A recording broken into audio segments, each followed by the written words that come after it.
nobody calls anybody a herb anymore. That was a New York thing. A herb, like, just What don't is be a herb. It's like, like picture Brooklyn back in the day, like b-boys, breakdance. Some corny dude comes walking by, or like somebody says something real stupid or real corny. Like, don't be a herb. Like, is this like as herb as in Herbert?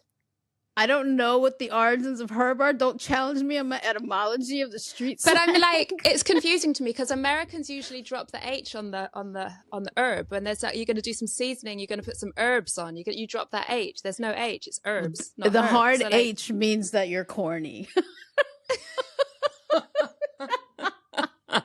You just made that up. I'm totally just making shit up. I don't... Listen, we're going into 2026. It's my rules. God damn it.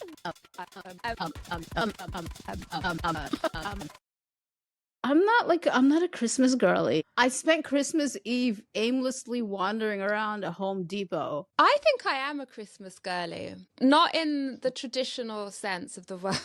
Like, from the outside, it looks like I'm not a Christmas girly. Like, I don't care for the Christmas dinner. I don't spend it with a load of people. I don't really do any buying of presents. Maximum one present. What are you away in the manger? Like, what part of Christmas are you into then? I really like that the world goes quiet for a few days. I love the peace, the quiet that's outside on Christmas Day. I think is just delightful. I love that. I just love that. I love that it feels like time is standing still for a moment. And I love that magic. That feels like magic. It literally feels like magic. The week suspension between Christmas and New Year feels like, ooh. Like it does twinkly. feel like it's just kind of hanging in the air. Yeah. Like, what is happening?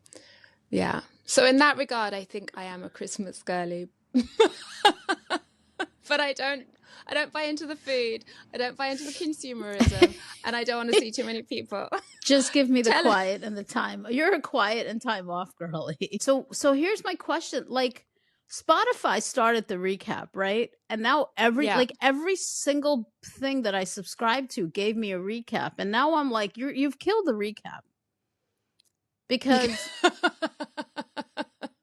I don't like like I use an app called Miro, which is like a tool for like group thinking, right? Like, it's like a jam board, like from back in the day, or like one of those like digital workspaces, right? I'm like, I don't need a recap from that. It's a little stupid. Like, they're like different apps, and I'm like, why are you giving me a recap? Like, what are you doing, brands? What are you doing? But I will say the Riverside one that we got for our podcast, that was cute, and that made me happy again about the recaps. That was so cute, and it told us our top words so far. We only had 2, and one of the top words has been you'll have listened to it on the intro to this episode, because it's like we used the audio bed to rebrand our intro. And what was the word? I feel like that surely is everyone's top. I mean, everybody loves surely that's everyone's top word. Don't you like to say a lot? But the other word I thought that was interesting of ours, which I was like, I would never have guessed, was AI. Like, apparently we would talk about AI a lot, so we're gonna stop talking about AI.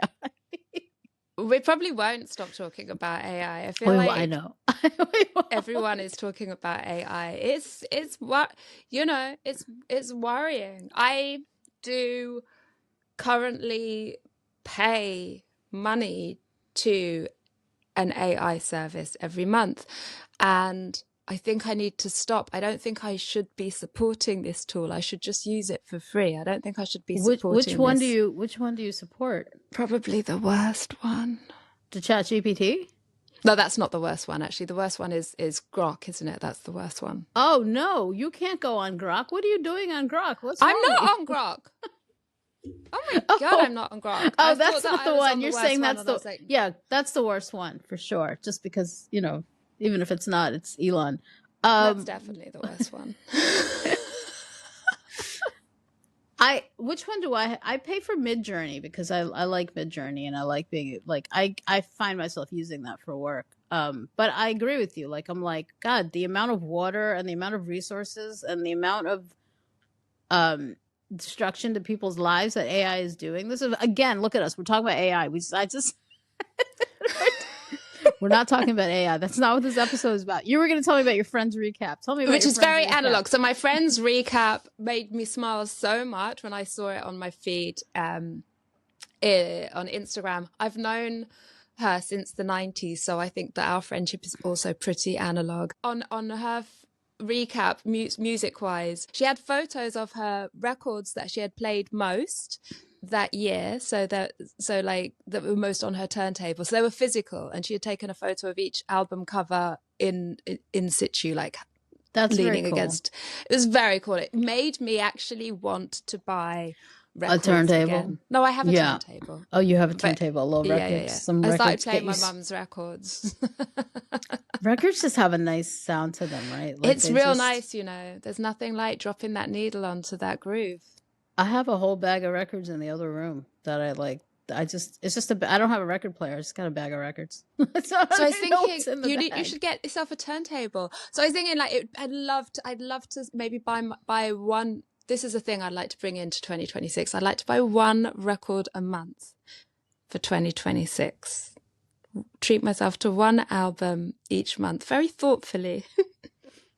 I know. I'm like, is this a fad or is this gonna stick? Oh, Tia's full of fads, but sometimes they stick. Sometimes they be sticky fads. Records are records are nice. I think they just, I don't know. I'm not getting a turntable. It's just too much. I'm like, I have my bag of records. I'm never gonna get a turntable. They're just sitting there. We still have the old turntable downstairs in the cellar. Oh well, then you've got a turntable. I don't know if that thing works. That thing hasn't been turned on since the 80s. Turn of the century. It's old as hell. Stranger Things called. They want their turntable back. Like it's dirt old. Do you watch Stranger Things? I do watch Stranger Things. I think it's, it's cute. You don't watch it? I've never watched it. No. And now I never will. Because it's 80s? No, because I'm a fan of Lily Allen, and so I'll just never watch Stranger Things. Yeah. Man, that was a wild story. Yeah. I gotta tell you, I'm struggling to watch this season because of that album and that whole backstory. And I'm like, oh my God, he's terrible. But I'm too far into the show. Yeah. At this point, I'm like, I think this is the final season. So I'm like, I'm just gonna watch it. Just gonna let it happen. But I like all the like 80s referencey stuff, which people have been debating, like, oh, we didn't say that in the 80s. I'm like, a lot of their language is all over the place. Some of it is like, that's not 80s slang, man. We were there. We know what was said. That wasn't said. Maybe it depends. Like, where is it set? Where are they? Because maybe it's like, maybe they're more Midwest and not city. Yeah, but that's a thing, right? Like, it's like they have a mixed cast, so like they're trying to create like a vibe of like everybody hangs out. Like you've got it's mostly Caucasian. Then you've got like one of the kids in the group, because it's like the Goonies, or it's like a group of kids, right? All the 80s movies were like some group of kids goes off on an adventure. So you've got like the black kid, you've got a couple of people who are gay, you've got a couple of characters who are weird, like the Dungeons and Dragons kids. Like you have all the like, it's like that kind of, it's an 80s mix up of kids. But they still like the misfits. One of them said like the term shared trauma on the and it was like, nobody in the 80s said shared trauma. Like that just wasn't. I don't think we even knew what it was. That wasn't even like, so if you said something, if you even mentioned trauma, you would get slapped in the head for even using the word trauma. Like it was, you want some trauma? I'll give you some trauma. Like it was not. It wasn't the same, kids. It wasn't the same. But they don't say words like psych, or like word, or like they're, different words that like they don't. So there's a whole, people have been debating like how accurate is it? I'm like, can y'all just let it go and let the show be? It's almost It's over. just a Like, show. let them Yeah. have their last gasp here. Like, please, it's just a show. Everybody gets all crazy about the facts. I'm like, you realize it's a fiction show, right? Like, doesn't have to be perfect. About like demons and gorgons. Like, who cares what the slang is? Like, I don't. none, Clearly. none of it none of it matters. But why was it? Why did I say Stranger Things? Because I made an 80s reference. See, we get to go on. I go down a rabbit hole, and somebody's got to come pull me out of it. Have you listened to the Lily Allen album? I did listen to it. It was quite fun. I realized on listening to that's the first time in years, decades, possibly, that I've listened to maybe 1 decade that I've listened to an album from beginning to end. Oh, really? Yeah. That's interesting. Oh, I don't think you don't do that. Unusual. I listen to I listen to albums beginning to end all the time. Do you? Yeah, if I come across a song, especially if I come across a song that I like, I'll like go and I'll listen to the whole album. Oh, that's great. I want to try and start doing that more. Yeah. It's like, to me, it's like reading a chapter out of a book, right? Like, it's in context of the rest of the story. So I think when a musician's putting together a collection of work, they meant it to kind of sit together. Songs can sit alone, sure, but I think the collection is meant to create. And it's like reading a book to me. I don't know. I can't explain it any other way. So I usually will listen to the whole album. Huh. Well, that's an analog way of listening, I think. You see the egg What are we doing there? for 2026? Are we excited? How are we feeling? Are we feeling good about it? I love the turn of the year. I don't go out on New Year's Eve. I couldn't care less. I like to wake up early on New Year's Day. I like to go for a run, you know. On the eve, I might do I might pull some tarots. I like to do some taroting for the year ahead, and do some tarot and journaling for the year ahead, and have it to look back on, like as a reference. Oh, we're at March. What card did I pull in March? How are we friends? Like, how are we friends? I'm like raging and screaming through the end of the year, and you're like, I'm journaling and pulling tarot cards, and I'm setting an intention, and I'm like fucking screaming, raging, mad lunatic, trying to hang on as hard as I can. How are we for friends? Dear life? I tried pulling tarots, and I was like following someone, and I've got friends who are very heavy into tarot, and then I just get angry. I'm like, I can't. This is all nonsense. Get away from me. You're not going to do a vision board for 2026? Oh my God, my vision board.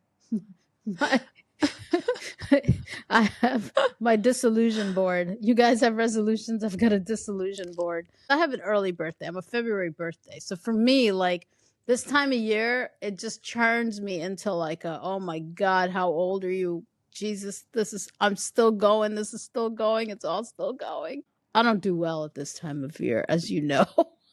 I'm really just like white knuckling my way through, just trying to get through February. Number 16.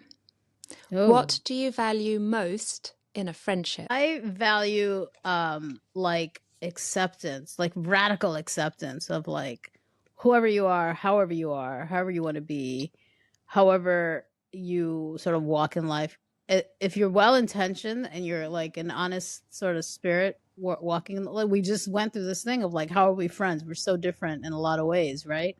But I radically accept that about you. And I think you radically accept that about me. And that to me is very valuable. How about you? It's pretty much the same. I just have a different word for it. Elasticity. Ooh, cute. Like elasticity. Like I think just in terms of how movable, flexible, moldable, not moldable, I don't want it to be moldable, but just how stretchable it is, and how far people can go but while still being connected. It's just elastic. It can go there and snap back. Unconstrained. Yeah. I like that. Elastic. It's a good word. Radical acceptance and elasticity. Sweet dreams are made of this. Who had a mind to disagree? Yeah, stay cunty. Baby. Stay cunty.